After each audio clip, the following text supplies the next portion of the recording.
Le visage attristé, Aïssatou Noura est assise dans la cour de sa maison. Entourée par ses enfants, elle a le regard perdu dans le vide. Voilà bientôt une semaine qu'elle n'a plus aucune nouvelle du père de ses enfants. Djubairou Siddi, éleveur âgé de 45 ans, a été enlevé dans la nuit du 1er octobre, peu après 1h du matin, dans son domicile. Quand ils sont arrivés, ils nous ont demandé d'ouvrir la porte. Quand j'ai ouvert, ils ont enchaîné mon mari. Puis, ils lui ont demandé de les suivre. Des hommes lourdement armés lui ont ôté ce qu'elle avait de plus précieux. Ils sont venus à visage découvert. Tous étaient habillés en noir et munis d'armes de guerre. L'un d'entre eux avait une hache en fer entre ses mains. Tous inquiets, les 8 enfants de Aïssatou Noura n'en reviennent toujours pas.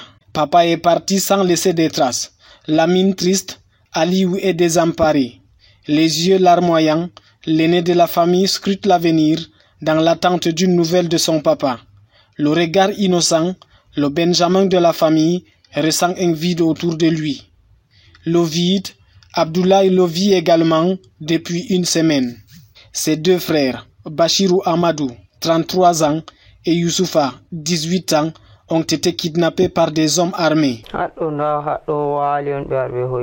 C'est ici qu'il était couché lorsqu'ils sont venus. Son petit frère était juste là à côté. Ils ont kidnappé l'aîné et laissé le petit frère.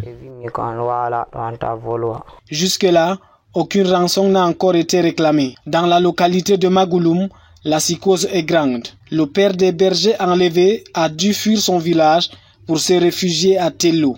Face à la résurgence de l'insécurité, le chef du village sensibilise les siens sur la nécessité de faire front commun contre les preneurs d'otages. Pour Bobo Nou, ce sont les bandes des armées venues de la Centrafrique voisine qui sèment la terreur dans ces localités.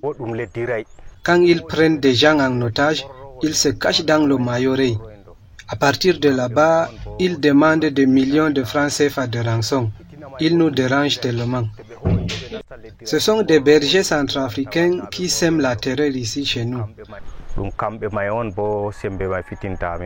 Avec ces nouvelles prises d'otages, la calmie qui prévalait depuis quelques mois dans la Damawa vient de s'estomper. Les populations vivent désormais sur le qui-vive.